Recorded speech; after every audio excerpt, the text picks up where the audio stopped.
sharing your video, please feel free to do that. And what I'm going to do, we're going to kind of flip the order a little bit today. I'm going to start with a very quick presentation, then I'm going to hand it over to my colleague, Dr. Janet Beagle, to share a little bit more information about graduate applications and summer research and the funding process. So I hope you love our screenshot, because I do. Like, this is just a great screenshot. And I'm really excited for the program this semester. So again, I'm Jackie McDermott. I work in our Purdue Engineering Graduate Programs office.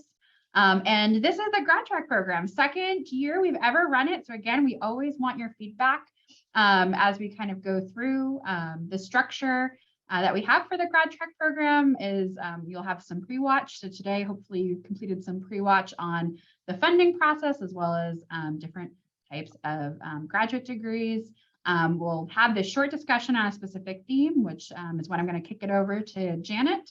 And then I'm going to, like I said, I'm going to flip it. I'm going to wrap up with some of the things for you to think about for this next session and your assignment. And then we're actually going to bump out into breakout rooms right after that, so that you guys can kind of do your discussion at your own pace. I don't have to pull you back right at 8:30. But if you wrap up conversation a few minutes early, you don't feel like you have to stay on. If you're having really great conversations, you can, use a couple extra minutes. I'm cool with that if everyone is able to do so. So again, kind of have your own pace in those breakout rooms. I'll remind you, friendly reminder about the GradTrack action pack. It is a PDF document attached to the email that Lexi sent out earlier. It's also on the Microsoft Teams channel. So this has all of the assignments, and at the very end of it, it also has some great questions for the different themes. So for example, you can see some stuff about some questions that you can ask your mentors about fellowships, about the graduate application process in general. And then you'll also have some conversation about your resume and CV today. So feel free to pull out that conversation. I also wanted to do a friendly reminder that each of you gets to earn points that contribute to the GradTrack trophy. So the GradTrack trophy, what does the winning team get? You get bragging rights at the end of the semester, and you also get to work together as a team. And we will send you something a little extra special at the end of the summer or end of the fall semester if you win this. So you get points by attending these meetings, by submitting assignments through Teams, and by meeting with your mentor one-on-one. You can report kind of the meetings with your mentor through a Qualtrics, and every person earns points. And then what happens is points are normalized per circle by the average number of people in that circle. So the kind of the circle with the highest performance wins. What you'll see on Microsoft Teams, and Lexi will also send this out after the meeting, because we do recognize some people are having issues accessing Microsoft Teams. These are all the different assignments that you can earn points for when they're due. Which again, we're going to be a little flexible at the onset of this program with due dates because of the challenge of Microsoft Teams. And then how many points you can earn. And so we'll again share this out shortly. And I wanted to do a drum roll of who is currently winning the GradTrack trophy. And so this is taking into account attendance at the first session and submitting your poster assignment. We currently have a 3-way tie, so it's very close for circle 2, 11, and 13. So keep up the great work and keep attending our GradTrack sessions during the semester. And you can, this leaderboard will change a little bit throughout the semester. So like I said, today I'm going to kick it over to Dr. Janet Beagle to talk about graduate application, summer research, and funding. Then I'll pull us back to have a quick assignment description and wrap up, and then I'll pop you into circles and I'll share all these different questions in the chat. So I'm going to stop sharing and I'm going to kick it over to Dr. Janet Beagle, who is our Senior Director of Graduate Programs here in the College of Engineering. Yeah, thanks, Jackie. Hi, everybody. Hope everybody is having a good day. Your week's off to a good start. Let me get my screen set up here. I'm gonna share my screen. get my window set so I can still see at least some of you on the chat. And the clock is important. It's important for me to be able to see the clock. All right, so 3 topics that I'm going to try to cover in the next 20 minutes. So we're going to be talking about kind of the grad school application process, the summer research application process, and tips for funding. So any one of these presentations or topics could be a 1-hour presentation in and of itself. But my goal here is really to kind of create a little bit of a framework, introduce each of these topics, and then when you break off into your circle discussions this evening, you'll have a chance to really dive in more in depth and talk about some of the specific questions you have with your graduate mentors and with each other.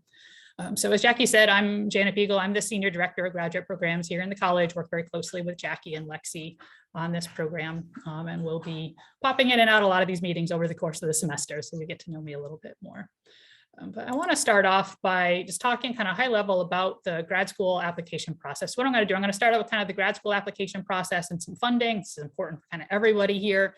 I'm going to have a few slides then specifically about the summer research application process. So some of you that are getting ready to apply for summer research definitely want to pay extra special attention to that. And then I'm going to wrap up with some tips and some action steps for your goal setting and things like that. So it's really important to have a sense of the overall process just to help you kind of know how to navigate it and be able to work through it more confidently as you go. And most universities are going to be kind of structured in this way. There can be some exceptions, but for the most part, you've got kind of these 3 different offices that you're going to be working with when you're going through the graduate school application process. And so it's important for you to know kind of who you're talking to at which point, and when you're getting different emails from different individuals, that you can kind of place them within this structure to be able to kind of navigate the process. So the first unit is the Central Graduate School. So here at Purdue, we have a Purdue University Graduate School. That is the central office. They are the ones who manage the online application system. They are the ones who officially grant admission, and they are very much involved in kind of like that process and kind of the official things that happen at the university. Then there is the college graduate office. That is where Jackie, Lexi, and I reside. So we're at the college level, and we really act as a liaison between that central office and then all of the activity that's happening down at this next one, which is the individual school graduate offices. So every school or every department of engineering is going to have its own graduate office and its own graduate team. And they go by different names: graduate administrators, graduate contacts, graduate chairs. But there is typically a staff member as well as a faculty member, depending on the size of the department. There can be multiples that kind of sit in this office and oversee all of the activity that's happening at the school level or the department level. And so these individual school graduate offices, they're the ones that set the actual admission requirements. They're the ones who send the applications out to the faculty members who do the actual review. And they are the ones that will send the recommendation admissions to the Central Graduate School. And then that Central Graduate School is the one who does a final credential review and then does the admission.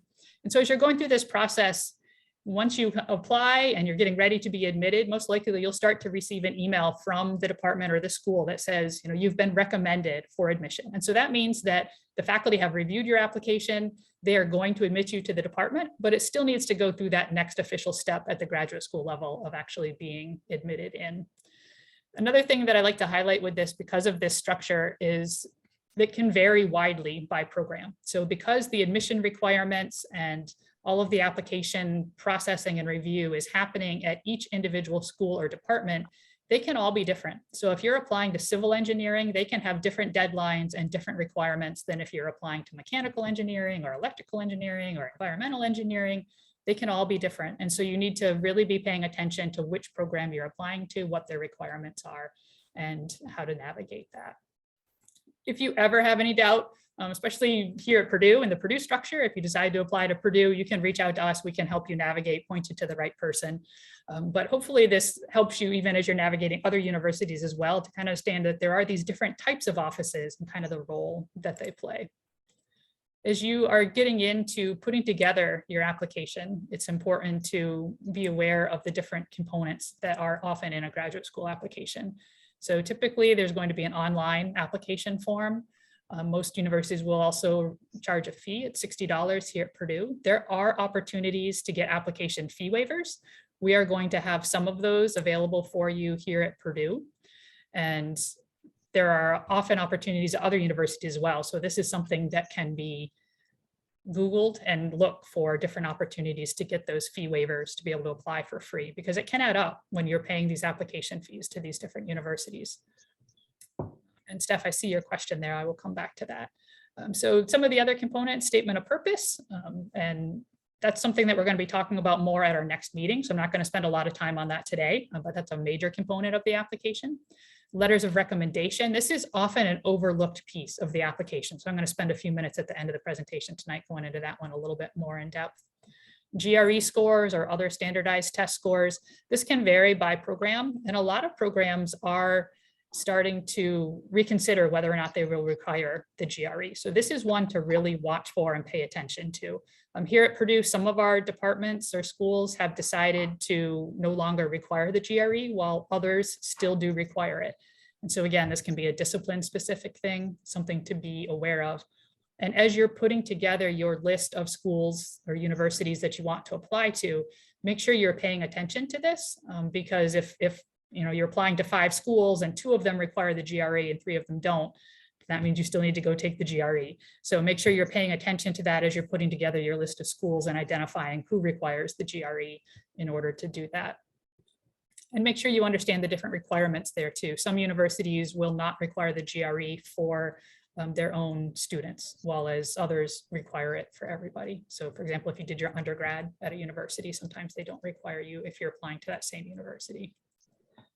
Other things, kind of typical, GPA, it's important to keep this as high as possible. A lot of engineering programs, to be really competitive, it's good to be above a 3.5 on a 4.0 scale. 3.0 is usually the minimum. And so the higher you can have that, the more you can put into having a really strong academic record, the stronger you're going to be. And then all the various other components, previous work experience or research experience, resume, CV, etc. All of these things are things you're going to need to be putting together, and we're going to help you with some of these components as we work through the program here this year.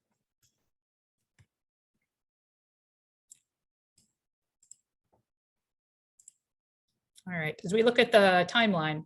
So right now, if you are a senior, then now is definitely the time to start. And hopefully some of you have already started some of these things over the summer as we get in. But in that September and October timeframe, you need to be drafting your essays, your statement of purpose. Make sure you're taking those standardized tests if they're required for the program that you're applying to. Start asking your faculty members for letters of recommendation. Now is the time to do that here over the next couple of weeks. As you move then into November and December, that's often when a lot of the application deadlines are going to be. This again can vary, but usually around December 1st, December 15th are very common application deadlines, and some are as early as in November. So you need to be planning ahead for that as well, and make sure that all the pieces of the application are received by that deadline.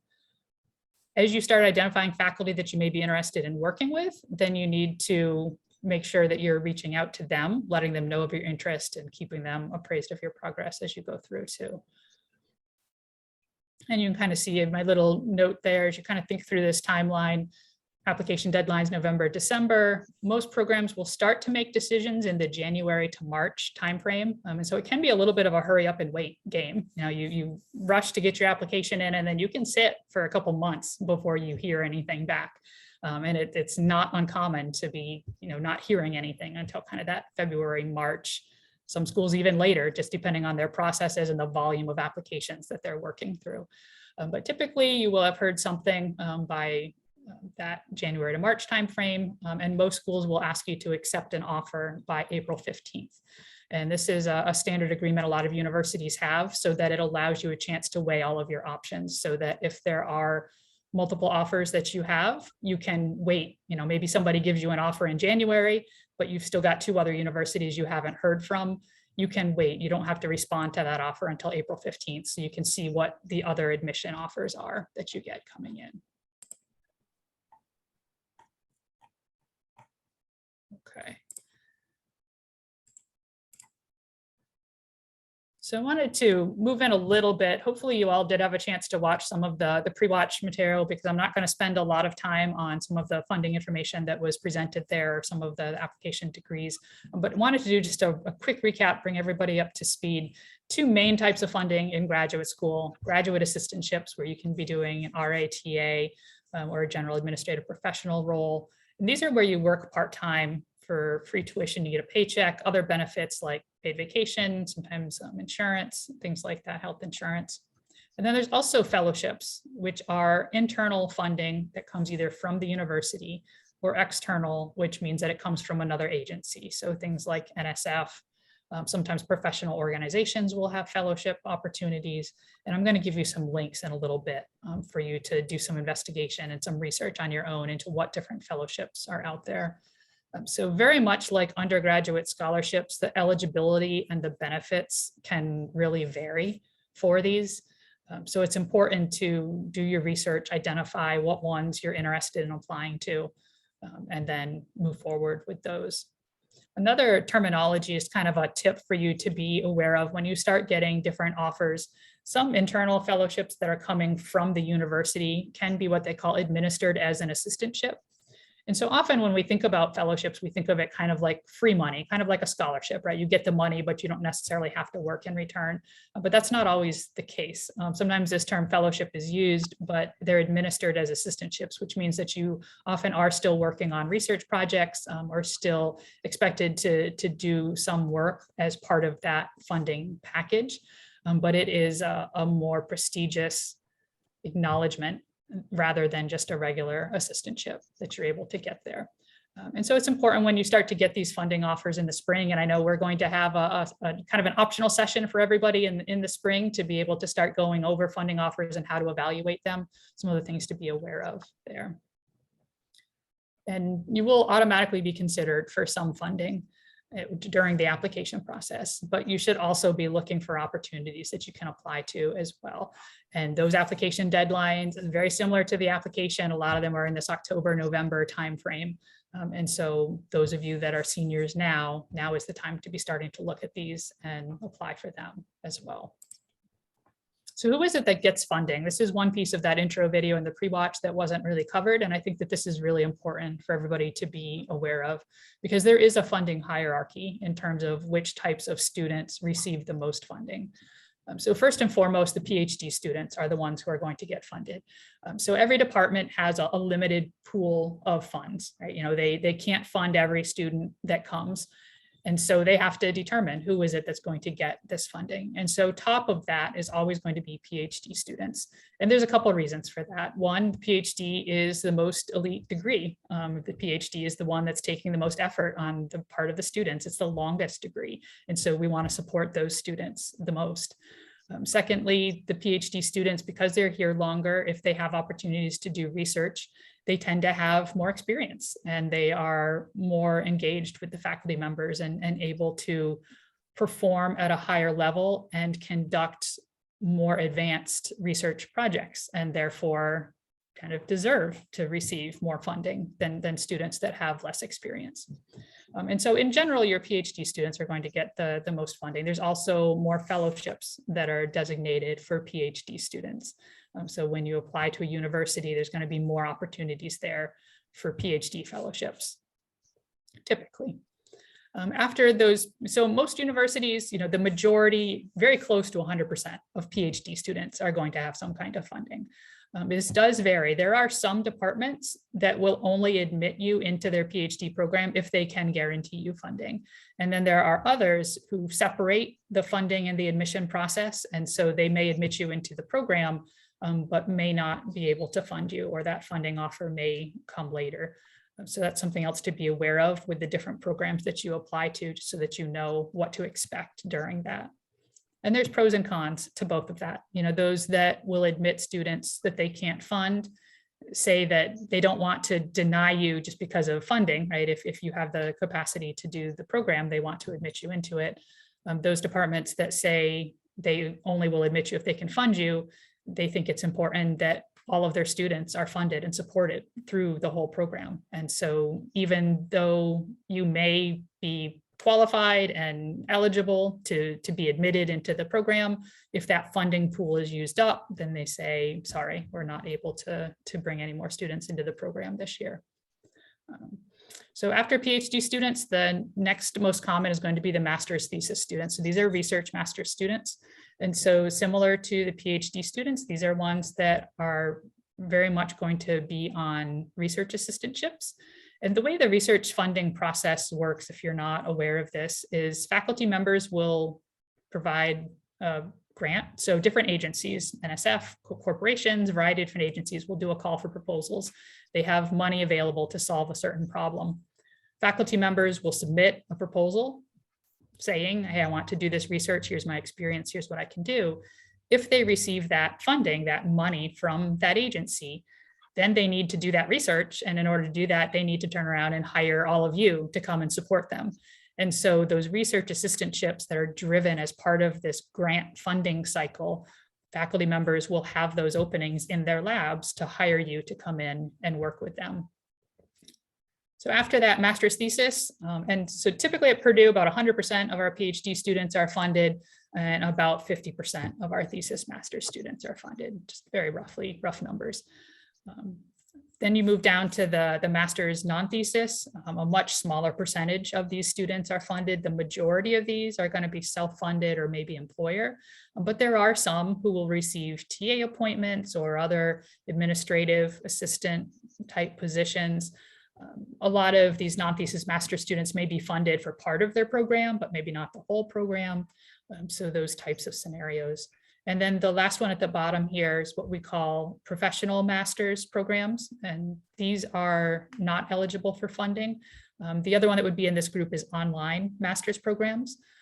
Also typically not eligible for funding. At Purdue, they are not eligible for funding. Other universities, for the most part, not eligible for funding, but there may be some small like scholarships or things like that, but nothing like assistantships that pay for your whole tuition or anything like that. And so it's important when you're identifying what type of graduate program you want to apply to, that you understand what type of program it is. And if it is something in that professional master's or online, that you're prepared to either pay yourself, or if you're working at with an employer, that they are able to pay for that for you. But if you are someone who's interested in more of a research degree, a thesis master's or a PhD, then there are many more funding opportunities for you. And a lot of what we talk about in this program is to help you with that. All right, so some tips for finding funding. Let me just click these up here. And I'll go through these quickly. So first and foremost is to understand your program's funding process. Make sure you understand how they fund. You know, do they fund all their students? Do they have a separate application, or will you just be considered for funding when you apply? When you're going through that application process, because a lot of the funding, especially for those research assistantships, are faculty driven, make sure you're reaching out to faculty, you know, before you apply, kind of during that application process, after you apply, you know, let them know, hey, I've applied, I'm really interested in your research, you know, will you be looking to hire any grad assistants this next year? You can kind of see my tips there for how you reach out to them. And just another point I want to make here is that the relationships you build during your summer research experience can lead to future funding offers. And so those of you that are looking at doing summer research over the next year or so, make sure you use those opportunities, not only with your direct supervisor, your faculty that's supervising you directly. I mean, great potential there if you meet up with somebody and you end up ultimately wanting to go to grad school and work with that person, but also other faculty members that you meet during that experience, you know, colleagues of your faculty supervisor, people that you meet during poster sessions or during meetings or workshops or any of that networking that you're able to do during those experiences. Take advantage of that, because it is often those relationships that will help lead to these funding offers. And if you are someone who's able to do that, then you are already several steps ahead of the rest of the pool that's applying, right? And so take advantage of that. During the application process, there will be a place where you can list faculty you're interested in working with. So make sure you have done your research and list faculty there. Make sure you're applying for external fellowships. Take advantage of that and have as strong of an application as you can, right? Don't overlook this, put time into it. This is not something you just sit down on a Sunday afternoon and dash off, right? This is something that takes time and planning, and we're going to help you with that over the course of this semester. I'm not going to read these next couple slides, but these slides will be available to all of you, so you can come back and look at these links.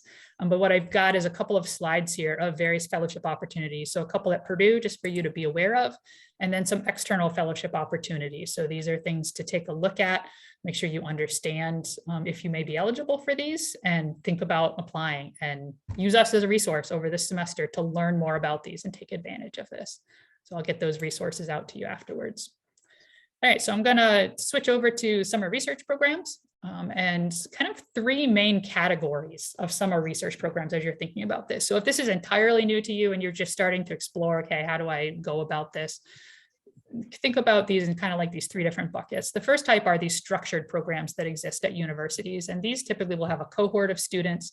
They're all working in different labs, but they have kind of this shared experience of workshops. There's often like an end of summer symposium, and there's a lot of programming that's built into these very structured programs, and those can be really nice opportunities to get involved with those. There's also individual faculty hires. There are faculty who will just hire an undergraduate student worker to help them with grants. This could be at your home institution. It could be at a different institution. And you may not have that full program experience, but you can often have a really good research experience just working with that faculty member. And there's also something called REU. I threw this in here just so that you could start to learn this terminology if you're not familiar with it. This is a very common phrase that's used. This is a type of summer research that's funded by the National Science Foundation.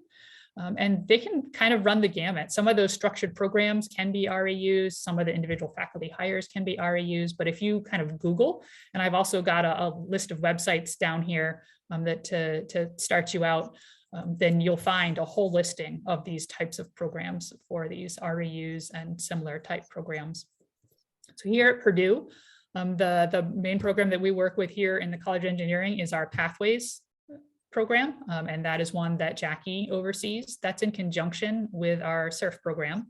So that is one that we definitely encourage you to apply to, along with others. Don't apply to just one, but we definitely hope that that is one that you look at and consider applying for. Another one is SROP, and there is a single application that you can do online that will go to a lot of the Big Ten universities. And Purdue is a participant in that. So that's another program that you have an opportunity at Purdue, but also other Big Ten universities. And then there's a list of REUs down there as well. There are a lot of other resources. When you start Googling and searching and looking for summer research programs, there is a lot, but I wanted to give you at least a few to kind of get you started here as you look at programs. The application process for summer research, kind of the different groups to be thinking about here. So often, if it is one of the more structured programs, you're going to have that program office and the people that you work with there, they're going to manage the application. They're probably going to be your main contacts. They're the ones that are going to kind of run the overall program. If you're looking at Pathways, right, Jackie's going to be one of your main contacts, and then some other colleagues that she works with that actually manage the direct application and things there. And then there's also the faculty, and the faculty are the ones that will review the applications and select the students and then supervise you over that summer.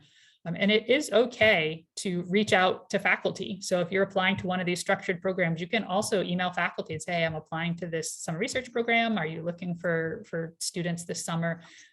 Some summer research programs may list out their projects on the website and you kind of get a sense of what's available. But often if there's a faculty member that you may be interested in that you know does really interesting work, they may not have a project listed, but if you email them, they may be available and they may be interested in having a summer research student. And every year I know Jackie has worked with students and helped place them in labs that didn't necessarily have something posted, but there was an interest and there was a connection made between student and faculty, and that can happen. So don't always go just within the structure. You can work within that structure, but then also don't be afraid to be proactive and reach out to people and see if there are opportunities there. And just be aware that there may be multiple applications for different programs at the same university, right? You know, I just went through, there's could be structured programs, there's individual faculty hires, there's all these different types of programs. There may be more than one application at a particular university. So make sure you're looking for those different opportunities as well. And same thing that I told the seniors, you know, if in doubt, especially any of the Purdue programs, reach out to us. We can help direct you with that. Typical summer research application, the time frame here, it's going to vary quite a bit, but usually kind of a November to January time frame. Some may extend into kind of February, but most of them are still pretty early. So again, now is the time to start preparing, thinking about this and moving ahead with this. Kind of already mentioned, they may have a list of projects you can choose from. You kind of see the standard things they often will request as part of that application. The last couple of things I want to talk about here, letters of recommendation, and I realize I'm out of time, so I'm going to go a little bit quickly through this. But often letters of recommendation, especially for the graduate school application, but even for the summer research, they would like to see those typically coming from professors. And for the graduate school application, they usually want 3 of these. And so it's important already to be taking some time to get to know your current professors, start identifying individuals that can serve.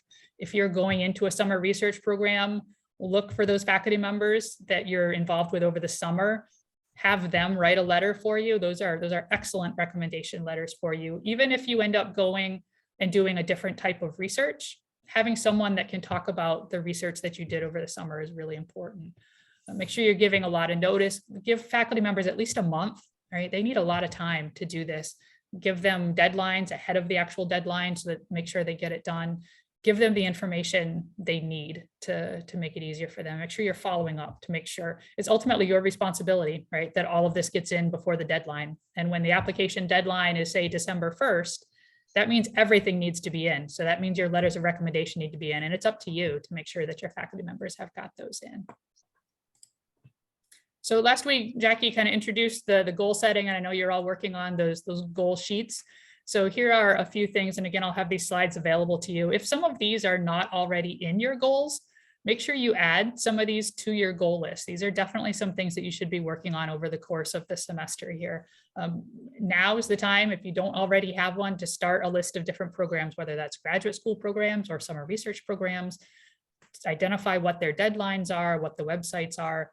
If you're not sure where to start, talk to your faculty members, talk to your mentors that are part of your group here, do some Google searching, and then start looking at faculty and research that interests you at different universities that you're looking at. Again, those reference writers, start drafting your essays, standardized tests, learn how to request transcripts from your institution. If you don't know how to do that, start identifying like, how do you do that? Because when you start getting into these deadlines, right, it's going to save you a lot of time if you take the time now to learn what some of these steps are. And then make sure you check out this fellowship list that we have out on our website. It's a searchable database of all kinds of external fellowships that you may be able to apply for. And then definitely look for info sessions, visitations, grad fairs. We're going to be talking, if we haven't already, about our virtual grad showcase. Come to that. Look for similar events at other universities that you can learn from. All right. So I know there has been several things coming into the chat, but I wanted to make sure that I ran through some of that pretty quick here. Yeah, I think that the most recent questions were about letters of recommendation. And Jay was asking about letters of recommendation from PhD students that you worked with and how well those are received and any recommendations you might have for that, and or postdocs as well. Mm-hmm.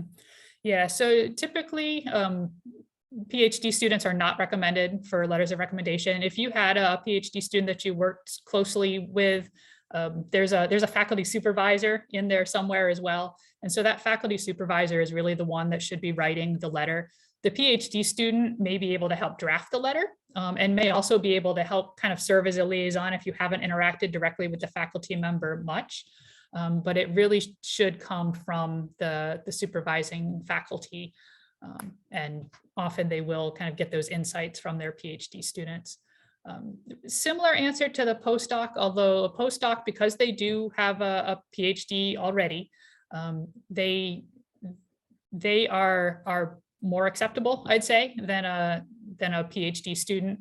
It kind of depends a little bit on their role. If there is still a supervising faculty member that would be willing to write a letter kind of in conjunction with that postdoc, or kind of similar process, that would definitely be my recommendation. If there is not, if you've really worked just with this postdoc and there's not a connection there that you can make to a faculty member, then I would say one postdoc out of your 3 letters of recommendation would be okay, but I would try really hard to try to get it from a faculty member. Faculty are who is reviewing these applications, and faculty love to hear from other faculty members. They really like to know that it's their peers and that it's other professors that have supervised grad students and understand the academic process and all of that. Yeah, and people that have a PhD but are not professors. So kind of the example you gave there, national lab or research lab outside of academia, those are all great letters of recommendation provider if it's in that research space. Supervisors on internships, if it's relevant to the field that you're going into, those can be okay as well. If it's someone that doesn't have a PhD, so from an internship or a position that you had, but a supervisor, I would limit it to just one out of your three. Make sure that your other two are from professors and then one from a supervisor from like an internship or things like that. But if it is someone with a PhD at a national lab or a research area, I would put that pretty much equivalent to a faculty member letter of recommendation. And I think that would be similar for the non-technical professors as well, in terms of if they are a non-technical professor with a PhD, like maybe a lecturer or something like that, they can talk about different strengths than they could potentially be, but an okay letter writer. But you really want, if you're thinking like a PhD in research, then you're going to want people who can really talk to your critical skills. So, and thinking. Right. Exactly. And think about that suite of letters, right? If you have 3 letters total, just definitely make sure at least 2 of them. And then that third one still needs to be very strong. But if you have kind of these unique situations or these people that you think could write really strong letters for you, I'd rather see a strong letter from like an internship supervisor rather than like a mediocre letter from another faculty member that you just had in class and that was it, right? We really need people that have worked with you and can talk about your different skills and strengths and things like that. Mm-hmm. Any other questions? We can give this another like 2 minutes or so before we bop out into circles. So feel free if you have any other questions about anything that was discussed, feel free to drop in the chat or raise your hand and ask it directly. Covered a lot of material.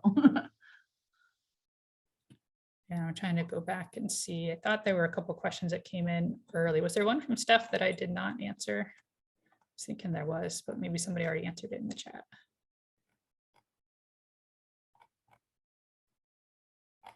If you did have another question, Steph, that I did not answer, please feel free to put it in the chat again. Oh, I don't think I had a question, but thank you though. Okay, all right. Yeah, Madeline was asking about how are applications to more than one department handled with like co-advisors and things like that. So. Okay, yeah, so I've got kind of a couple different answers here. So at Purdue, you can apply to more than one program on the application. And this is something I should mention. Other universities may allow this as well. When you apply to more than one program, if you do that, make sure that there is kind of a reason to do that. So at Purdue, you can apply to up to 3 programs. Don't fill in those other 2 programs just to fill them in. Make sure that only apply to more than one program if it really makes sense, right? You also only you don't need to apply, like if you're kind of wavering between a master's and a PhD, you don't need to apply to both a master's and a PhD in the same department or a different research area, right? Just if you're applying to mechanical engineering, do one application to mechanical engineering. If you're in an area that has a lot of overlap, so for example, mechanical and aero, there's a lot of research, there's a lot of faculty that are cross-listed. You may be interested in getting a degree in either one of those disciplines. This is one that we see a lot. You can apply to both of those programs, but you only get one statement of purpose and you still only get those same 3 letters of recommendation. And so that's why when you do this, it's really important that you're applying to 2 disciplines or 3 that really go together and make sense. Because if you're applying to 2 or 3 programs that don't seem related at all, number one, it's going to be very hard for you to write your statement of purpose saying, this is what I want to study when you've got 3 different things. It's going to be very hard for your recommendation providers to say, hey, this student is excellent at X when there's 3 different things you're applying to. And the review committees, when they look at that, they say, oh, this student doesn't seem to really know what they want to do. They've applied to 3 departments that don't have anything in common. And so if you're applying to more than one program, just make sure that they flow. Also realize, at least at Purdue, the way we're structured, the programs can see who you listed as first choice and second choice, right? And so they know that. They all see your application at the same time. They can see how it was ranked. There are some schools that will not review second choice until the first choice either accepts or denies. And then there are others that will review them and make a decision independent of the other programs.